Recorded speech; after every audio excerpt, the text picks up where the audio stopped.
Welcome to the 680th Biweekly Assembly of New Asia College of CHK in 2024 to 2025. Please stand up. We'll now sing the college anthem to commence the assembly.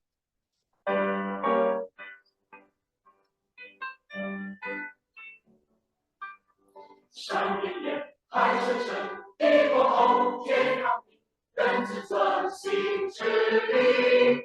广大出题，有着健身长，珍重，珍重，这是我心要紧。珍重，珍重，这是我心要紧。十万里，上下四方，俯仰锦绣。 我现在期待不忘你，是我生命之son东海西海，东海平安永生。珍重，珍重，这是我心要今生。珍重，珍重，这是我心要今生。手不鼓，舞一舞，路遥遥，不知尽，万里中遥遥你。 我心艰险，我不惊；奔放，我多情。前进胆子要坚强，趁青春，接着向前行。珍重，珍重，这是我心要今生。珍重，珍重，这是我心要今生。 Please be seated. Students, please be reminded that you must punctually attend the biweekly assemblies or other events which you have registered for. All students must register for and attend 3 events, at least 1 assembly in the second term of 2024 to 2025 academic year. Should students fail to register for assemblies or have any inquiries on attendance, please contact the Dean of Student Office. In order to ensure your attendance is successfully recorded at the end of the assembly, students should make use of QR code to confirm your attendance as well as to express your opinions of this assembly. Students can check your attendance record at the My Event on the registration and attendance system after 4 p.m. on the 3rd working day after the biweekly assembly. The 680th Biweekly Assembly of New Asia College of CHK in 2024 to 2025 starts now.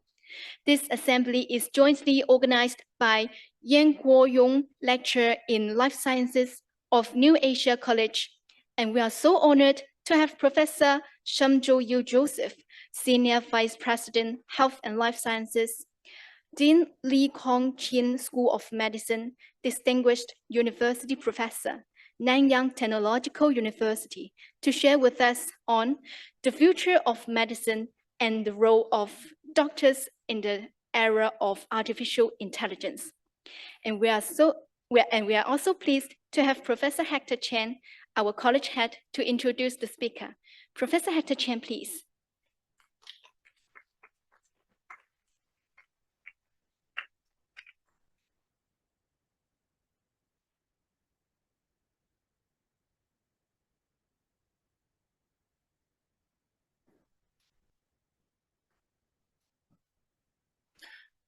Professor Song, honorable guests, fellow alumni, colleagues, and students, good morning.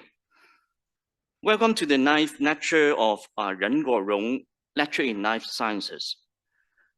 New Asia College and the School of Life Sciences have co-organized these lectures since 2015 with the support of a generous donations to New Asia College from the family of Dr. Yen Kwo Yung.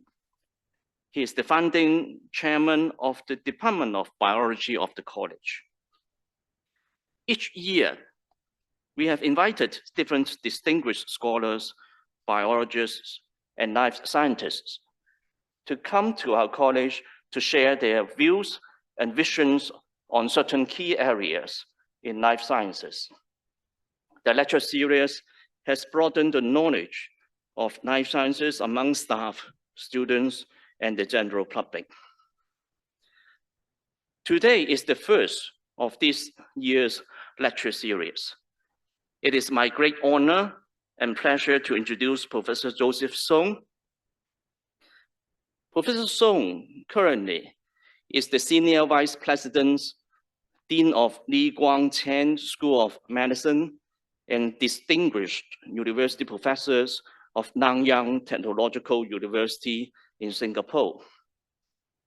Professor Song received his medical degree from the University of Hong Kong and was conferred PhD in biomedical sciences by the University of Calgary and MD by the Chinese University of Hong Kong in subsequent years.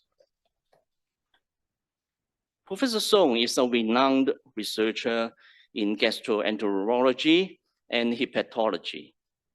He and his research team pioneered the use of endoscopic treatments for ulcer bleeding to reduce the need for operative surgery. These research results has a major impact on and have changed the practice of gastric ulcer treatments and many other diseases worldwide. He also served as the Vice President and Vice Chancellor and President of CUHK. He is our boss.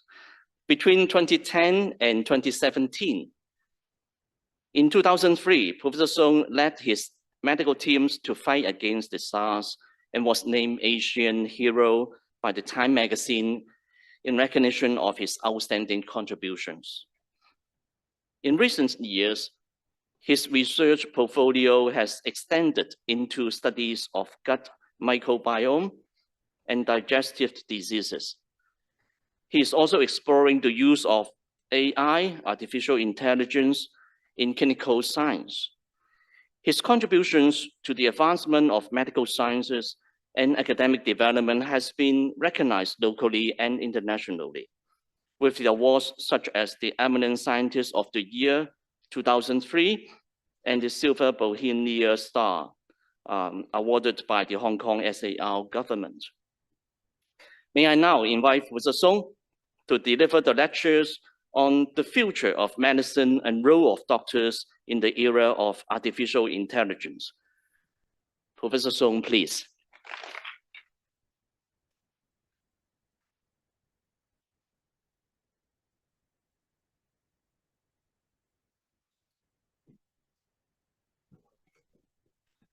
大家好，翻到嚟中文大學，好似翻咗自己屋企咁樣，所以我都要用廣東話講翻幾句開場白先。首先多謝新亞書院同埋 School of Life Science 嘅邀請，俾我一次機會再翻嚟中大同大家見面。今日咧好開心見到新亞嘅好多老前輩，包括咗前院長，好多嘅以前嘅老師。仲有新亞嘅校友，有啲係6幾年、7幾年喺度嘅。請我哋一齊拍手歡迎佢哋，好唔好啊？亦都咧係今日咧好開心咧，見到差唔多整個嘅禮堂咧都坐滿咗同學。我由做校長嘅時候咧都係好高興咧，係同我哋嘅同學嚟到去見面嘅。Okay, from now on, I will change tune to use English because this is the official language for this lecture. I've been to Singapore for 4 years now. I moved in 2021 in the midst of COVID. And what attracts me to go to Singapore was that this medical school, the building is 100 years old, but the school is only 15. It was founded by the late Mr. Li Guangqian, founder of OCBC Bank. He was a very famous philanthropist, donating a lot to education in Singapore. And our medical school is one of his beneficiaries. And what attracted me to go there was because I see an opportunity to translate technology into daily practice of medicine. Because as you all know, we are really in the crossroad between technology and traditional medicine. Just 2 days ago, Bill Gates received an interview. The previous founder of Microsoft, Bill Gates, he said, in 10 years' time, a lot of jobs will be lost, including doctors and teachers, all right? And that is because of artificial intelligence. Of course, this is a very shocking remark, but a lot of people actually suspect that will be the case. So today I'm going to share with you how I see the development of medicine and science in the next decade or so. I really cannot see very far because things change so fast. But also to try to contemplate on what is our future role as doctors, as scientists, and as scholars. So this is my office is over there. I hope you would come to visit me someday. I've been practicing gastroenterology and medicine for 40 years before I left Hong Kong. And during this time, there is a lot of advancement in the treatment of digestive diseases, but a lot of advancements still rely on good eyes and skillful hands, knowledge and experience of doctors. Because we put a scope inside patient's mouth, and then we perform operation from inside, including stopping bleeding, as you have heard, taking out stones or removing cancer from the digestive tract. And this is very taxing and very demanding on acute vision, acuity of vision, clear eyesight, very fine movement of our hands. And you could be standing there in front of the patient and the X-ray machine for hours before the operation is finished.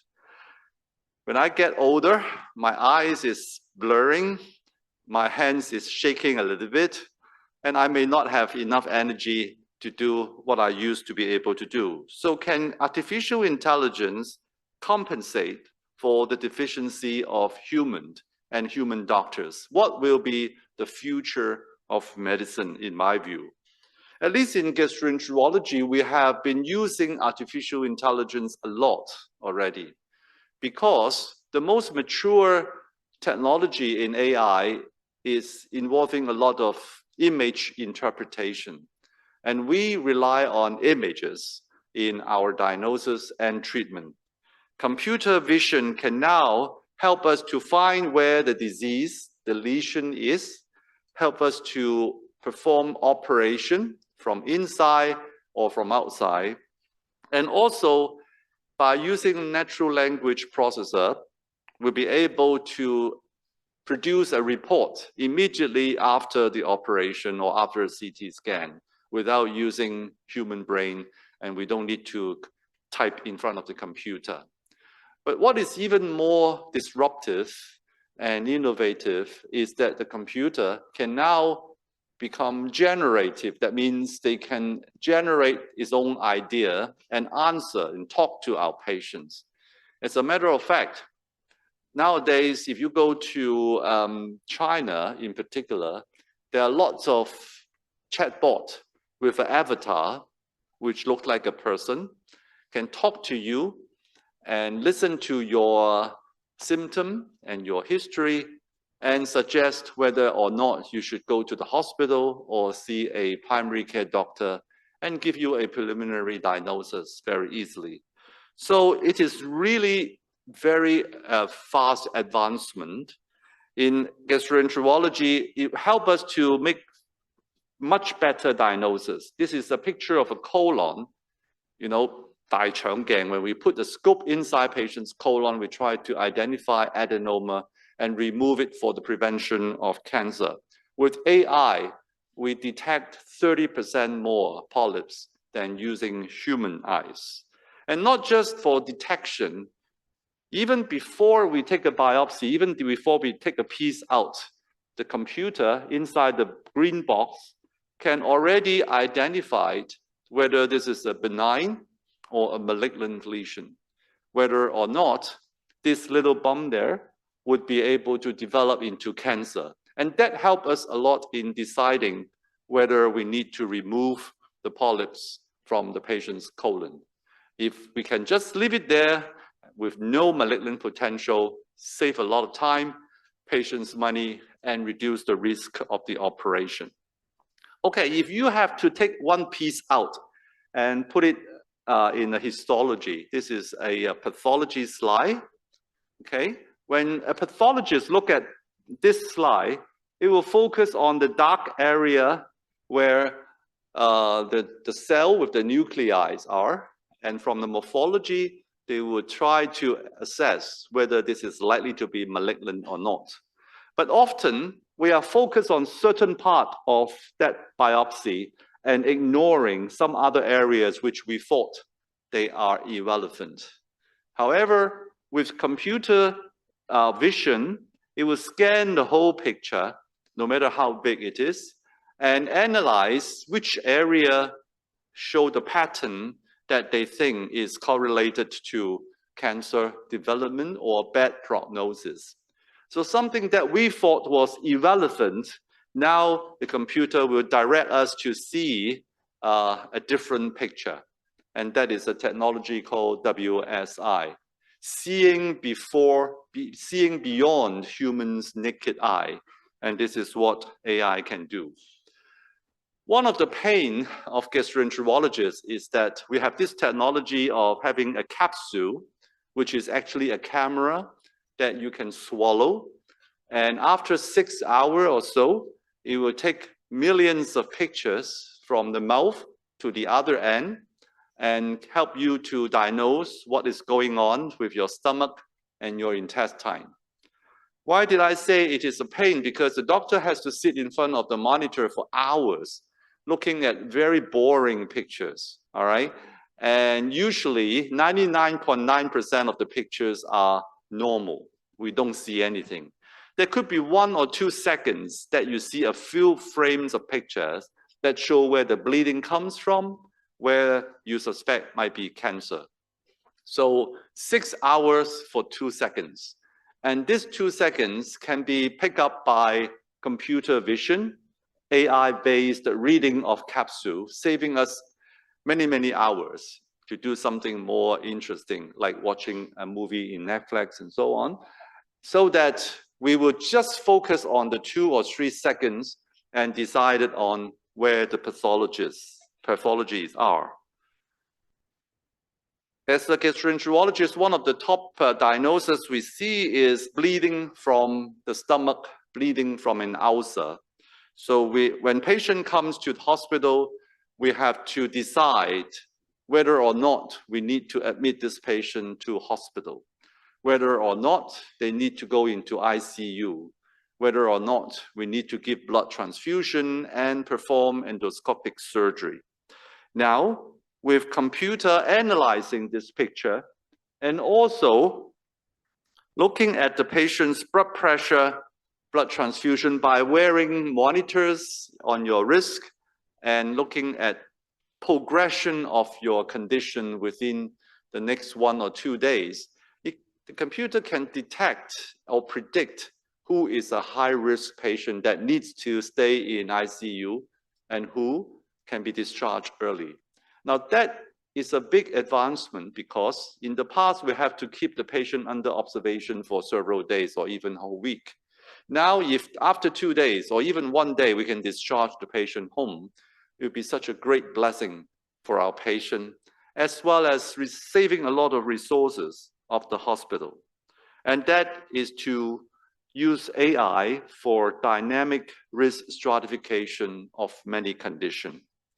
So a lot that cannot be done before, now technology can do it and can do it better than human eyes, better than our experience, and save a lot of our time and resources.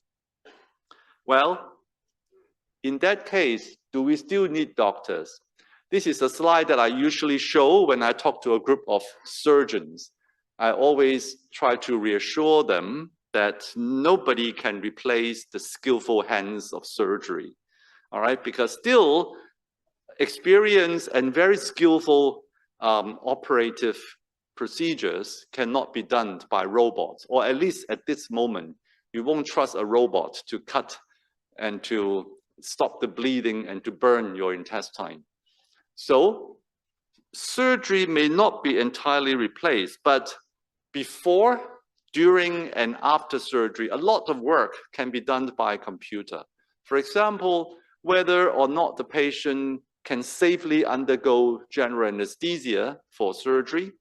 During the operation, whether the patient's condition is stable, whether the heart is beating regularly, oxygen saturation in the blood is optimal, so that you can carry on with the surgery. And after the operation, when patient starts to recover, how well he is regaining his consciousness, regaining his blood pressure, and so on. All this can be carefully monitored by computer and tell us exactly how patient is doing. So even in surgery, AI can play a very big part. So this is a diagram trying to summarize in our mind what AI can do in medicine.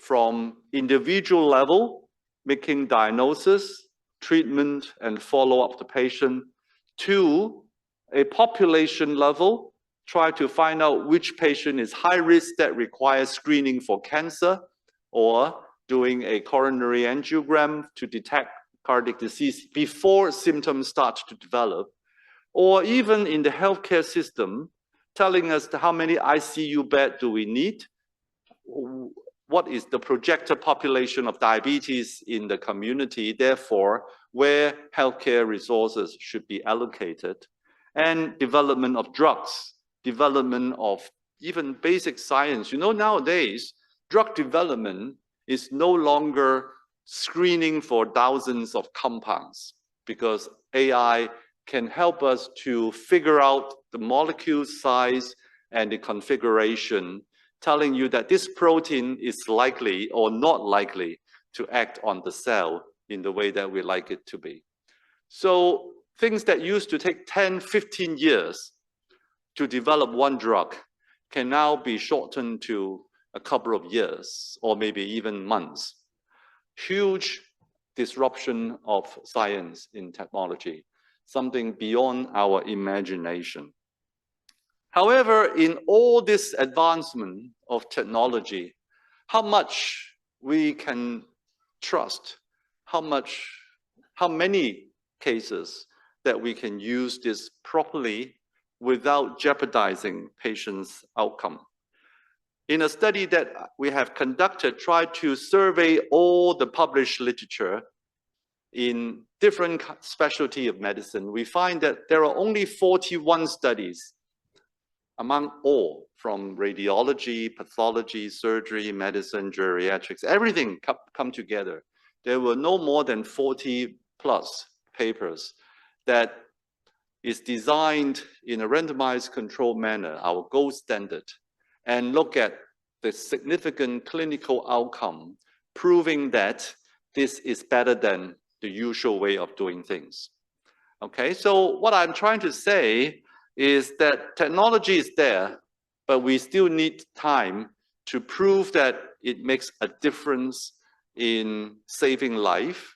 It makes a difference in saving money for healthcare, and it will make patients feel better, discharged home earlier from hospital, and without worrying of developing complication. So we are still guessing how much AI can do to change our society. Of course, they can do a lot in many other sectors, for example, finance, transportations, city planning, a lot of things. But human life is slightly different because it is so precious and there is very little room for mistakes and errors. So we have to be very careful. And there is a very famous law devised by this gentleman called Amara. It's called Amara's law. He says, we tend to overestimate the effect of a technology in the short run, but we underestimate the effect in the long run. So when a new technology surfaces, okay, we tend to get very excited in a very short time. And then after a while, the excitement is gone. All right, everybody say, oh, well, it's just so and so. It's not as good as it promises. and then everybody just forget it. But in the long run, actually, the impact will gradually surface step by step. This is Roy Amra, the one who just set the notion we tend to overestimate the short-term impact and underestimate the long-term impact. Look at the example that he quotes. After we invented microwave, using fire on the stove for cooking has become obsolete. The electrical car, it will basically replace a gasoline car.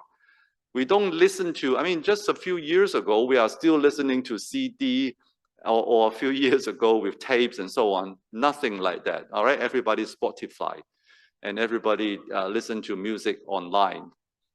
A lot of things face total elimination, a total paradigm shift, a total replacement of what we are doing. Well, the most obvious example is our cell phone, right? My daughter, I once brought the family to a holiday in Japan. We checked in a very old and traditional hotel, which there is a machine there with a line and with a wheel. All right, actually it's a phone. My daughter has no idea what that is. And she asked me, what the hell is this with a wheel? All right, because technology goes so fast that you actually come into an era, totally wipe out the old technology, and you will never be able to remember what it has been done before. And that goes for many things. Would doctors and nurses be like a lined phone that one day, all right, somebody will ask, who the hell is this guy wearing a white coat and talking to me as if he knows everything? All right, I talked to a chat bot. They give me a diagnosis. I talked to a robot who can perform the operation. So will doctors be replaced entirely, like Bill Gates said? This is Amra's law in a diagram. So right now, where we are is probably in the slope of enlightenment, and then we'll go into the plateau of productivity. In fact, AI was started many years ago. Even Alan Turing, the father of modern computer, has been talking about artificial intelligence. And he even introduced the so-called Turing's law to differentiate what is computer with consciousness and what is not conscious. And then you go into a peak of inflated expectation, then the trough of disillusion. Now we are probably facing something more realistic because of huge expansion of computer power and great advancement in genomic and epigenomic technology. Something that we never imagined can be analyzed before, can be done in a snap of fingers. But what is the difference between human brain and technology or computer brain? Is that artificial intelligence rely on huge amount of data. They need an ocean of data in order to recognize and develop an algorithm. And the algorithm is so complicated that we may not actually understand how it comes about to give us the diagnosis or the conclusion. However, it is actually based on many small bits of signals and information put together. Okay, that is how computer works in multiple layers as convoluted neural network. But human brain is relying on very selective extraction of data and information and come up with some sort of reasoning, or we call it hypothesis, and try to explain and justify our action. So we are both using information, but in very different way. And the difference, therefore, will create a lot more creativity and abstract thinking in human brain, but a much faster quantitative and qualitative analysis with computer brain. So we are not entirely the same. However, like every powerful technology, it is actually a two-edged sword. It is good and it is bad. Well, we have talked so much about the good of AI. What is bad about AI? Well, I can tell you, in 10 years' time, even AI may not entirely replace doctors. It will actually replace a lot of skills of doctors, or we call it de-skilling. Why? Today, as a medical student or as a practicing doctor, you have to read a lot of books, you have to practice a lot of surgery, you have to do a lot of things to learn and acquire the skills. If computer can give you all the information, or can even do some of the surgery that you are doing right now with your hands and your eyes, 10 years from now, we may lose the skill of doing such simple and fundamental things. We call this de-skilling. 30 years ago, when you have a gallbladder problem, a surgeon will make a big incision in the abdomen, open up your abdomen and take out the gallbladder. We call this surgery open cholecystectomy. 20 years ago, when laparoscopic surgery or keyhole surgery was started, we found that you don't need to have a big scar. What you need is to open 3 little keyholes and then put machines inside, and you can do exactly the same operation with minimal pain, minimal blood loss. However, 1 in 10,000 cases, you still have to open up the abdomen because something bad happened.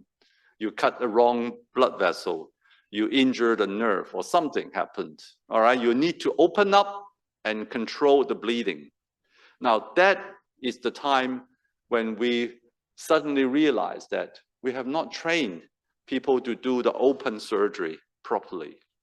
Therefore, nowadays, if you have an open surgery, you have to find some older surgeons to do it, who have still the skill of doing it.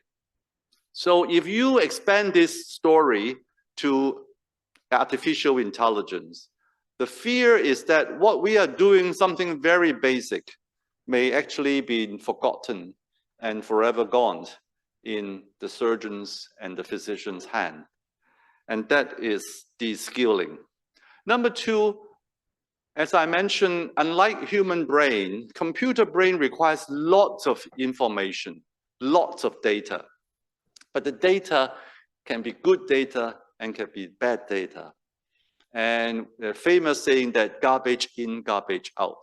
The data may be just garbage, incomplete, with lots of holes, or biased, all right? Unintentionally induced bias.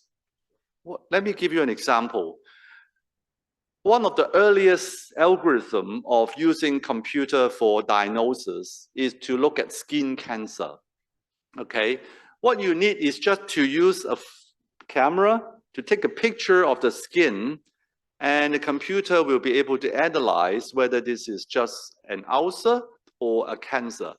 Very simple, very high accuracy. However, suddenly they realize that it is only good for people with white skin. All right, for people who has dark skin, the diagnosis can be totally wrong. Why? Because the training data all comes from Caucasians with fair skin. So if you do not realize that you have introduced biased data unintentionally, your algorithm can be very wrong and you can make very wrong diagnosis. And finally, I mentioned earlier on, we actually do not understand entirely why the algorithm gives us such a recommendation or suggestion, because the algorithm is too complicated or doing something beyond human comprehension.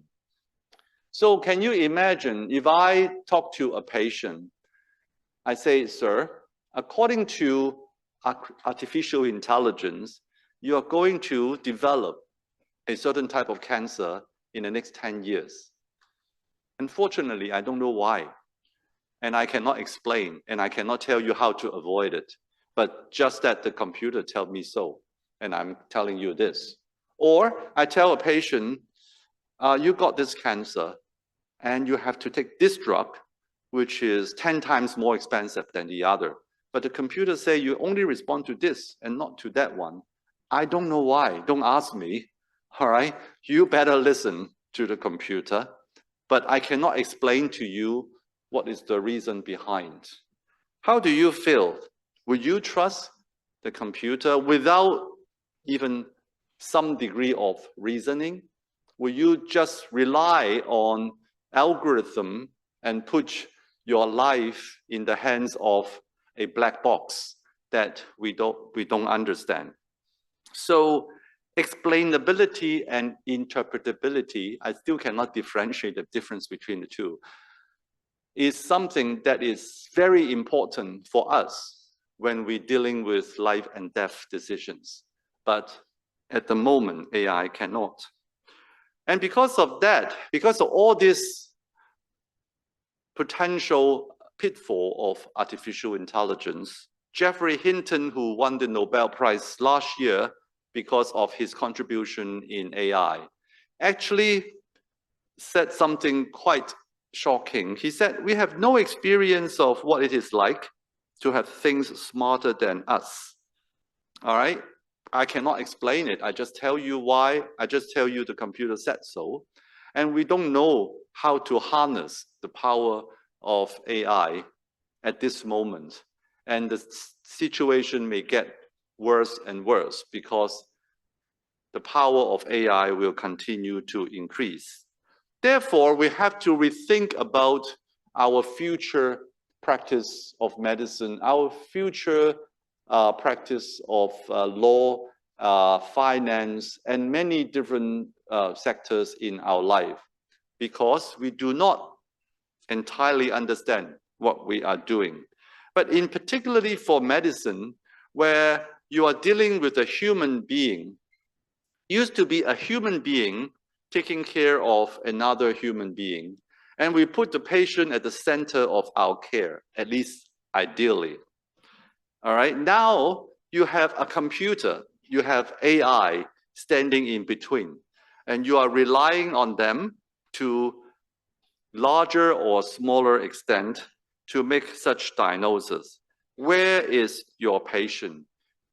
Significantly, we ask, where can computers show empathy, 同理心? Okay, when you see a doctor, you don't want to see somebody who is cold-blooded and don't even take a look at you and just typing on the computer and say, okay, you need this surgery. I'm going to book a CT scan for you. Come tomorrow morning. And then after that, you go to this room to see this doctor and he will give you that drugs, all right? And you don't even actually look at the patient. No empathy. People don't like this kind of consultation. People hate to see this kind of doctors. But can artificial intelligence produce empathy, giving you the feeling that they care, they understand? Well, I actually talked to ChatGPT asking him or it about it. I say, do you think you can replace doctor and show empathy? And GPT told me that, well, at this moment, I don't think we can entirely replace doctors. You see, they are answering very skillfully and very diplomatically. At this moment, that means in the future, it might be different. All right? Entirely, that means I can do it 80%, not 100%. All right? But mind you, even you as a human doctor, you are not 100%. All right? You don't look at your patients very often. So you may not show empathy either. Okay? So GPT say, I may not be able to 100% show empathy, but I know how to choose words that can seem to show some empathy. You know, if you use different vocabulary, even the same message, you can express in such a way that patients feel much better receiving your message. And they can learn to use this. Because of that, A study in the United States has already shown, in fact, this is only the first study, but there are many others, which shows that patients nowadays prefer to see a computer doctor than to see a human doctor. They find that GPT doctors are more knowledgeable, they are more patient to explain everything in detail, and they can even show some empathy, whereas the human doctor don't even take a look at the patients. So this is a real danger that our professions will be taken away. Whereas in the hospital, in our daily practice, if you go to all the public hospitals in Hong Kong or many parts of the world, you find that you are actually going into a big factory. Okay, you are a car or some machines that is broken down and you need somebody to fix it. So you'll be put on a assembly line where emergency medicine is the first stop, and then radiology, because you take an x-ray and then you see a physician who say, oh, this is a gut problem, so a gastroenterologist come in, and the gut doctor says it's a surgical problem, so you then refer to a surgeon and who take out something from you, send to pathologists, and then find out that it's a cancer. So in the very dodgy pathway, you'll be like a ping pong ball. You're like a ball being passed from one court to the other, and you don't know who is in charge of your health and who is in charge of your life. This is our current healthcare system, which is broken, which is not satisfactory, which is not keeping our patients happy. We train doctors. I don't know how many of you are nursing or pharmacy or medical students here. We train them and we tell them that you should be kind to your patient. But once these people come out to work in hospital, they find that it is a totally different environment. All right? What you care about is to make sure you fill in all the forms, the QR code is entered properly, and you do not dispense the wrong drug. Who the patient is, who cares? Before I left Hong Kong, I was still doing ward rounds with my colleagues in the hospital. And nowadays, when we go to see patients, we actually see the iPad in front of the patient instead of the patient. So doing ward round these days is like my dim sum. They actually call this dim sum chair. And there is an iPad on the dim sum chair. And the iPad, once you scan the QR code, you will have all the information of the patient, and then you call up the X-ray, and then you retrieve the laboratory data, and we will discuss. There were like 15 of us looking at the iPad, and we will discuss about the management of the patient. And suddenly I asked, by the way, who is the patient? Who are we talking about, right? We are in the middle of many, many hospitalized patients, but I actually don't know which one we are talking about. And that is so dehumanized in our daily practice. That's why we say, while we have all the means, we have lost the meaning of medicine. 有咗 technology, 冇咗個意義, all right? You don't even know who are you handling. You're handling the numbers, all right? His blood pressure, his hemoglobin, his X-ray, but you are not handling the person. We have lost the meaning of medicine. And a lot of doctors and nurses and pharmacists are feeling very frustrated because of that, because they want to take care of a person, but now they are taking care of the data and also fulfilling the EPIC system, electronic health records, and so on. We lost autonomy because the computer tells you you can do this and you cannot do that. It's not up to you or even the patient to choose what they would receive. And that is our healthcare system. Ladies and gentlemen, what I want to tell you is that technology is advancing very quickly. Our healthcare system is breaking down very quickly. So if we don't do anything about it, we will be replaced. I'm sorry. The sad answer is yes, we can be replaced. Okay, so we must uplift the humanity side of medicine And we must know how to harness technology and not let it overtake us to make all the decisions for us. We know that doctors are more easily replaced than nurses because nurses take care of the patient personally, feeding them, cleaning a wound, and so on. But doctors are more easily replaced. Human-centric attitude is something that we have forgotten. Therefore, if you don't want to be replaced, whether you are going to be a banker, a lawyer, a finance person, even a taxi driver, okay, if you don't want to be replaced, think about the change of your job nature. Think about where is your future role. It may give you a lot of good things. Artificial intelligence save you a lot of time, but what do you use the time for? Are you using the time to work more on your smartphone and talking to your friends? Or are you using your time to see more patients so you can earn more money? Or are you using your time to look at the patient into their eyes and talking to them and listen and understand what they need? They're all waiting outside, but my patients tell me that last time when I come in, even before I sit down, my doctor has finished typing my history and prescribing and send me out of the office already. Everybody got 2 minutes in the room. And that is how the hospital is being run. Finally, one area that we need to work more on is how to rethink about our decision-making process. Today, I'm still holding an endoscope.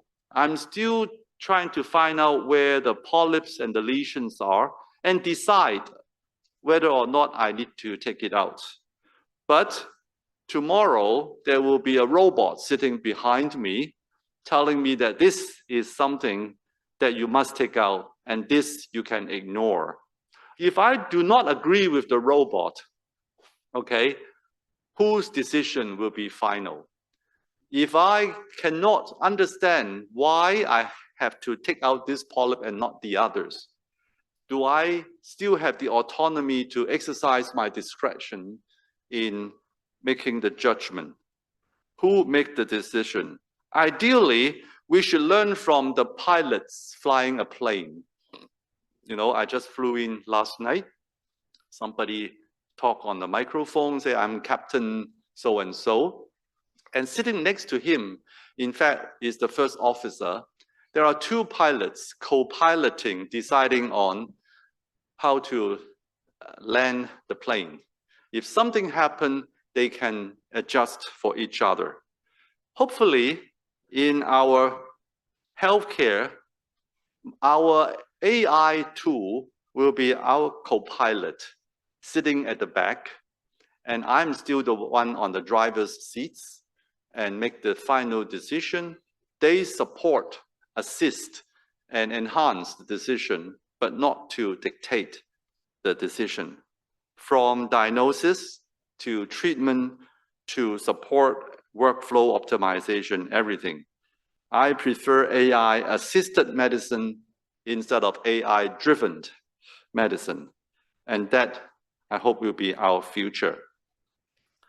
I will skip this detail here now and finish by saying that artificial intelligence is coming, and is coming quickly into every sector, including our healthcare. How do you want to be seen by your future doctor, whether it's a machine learning doctor or a human doctor? And more importantly, how do we redefine the role of doctors and nurses? I hope that computer will take away the mundane part of our work, supplement the knowledge that we are not very updated with, but we are still at the driving seats and talk to our patients and listen to them properly to understand their needs. And therefore, training of doctors and nurses will be very different. Okay, from the day when I was a medical student 40 years ago, lots of information. Our books are like this big. Now everything is at your fingertips. You don't actually need to memorize everything, but you need to know how to interpret the data. You need to understand a little bit of machine learning, coding, Python, and things like that. All right, we don't need to be a coder myself. I don't need to build the algorithm by myself, but I need to know what are the strengths and the limitation of this technology. Future doctors will have to pay more attention to doctor-patient's relationship, because after all, this is a human business that we are dealing with. It's a human life that we are handling.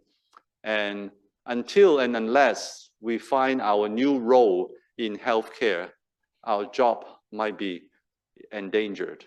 Your job might be endangered, okay? You might be a teacher, you might be a lawyer, you might be a banker. I'm sure your job will be changed. Let's hope that it will not be replaced. Thank you very much.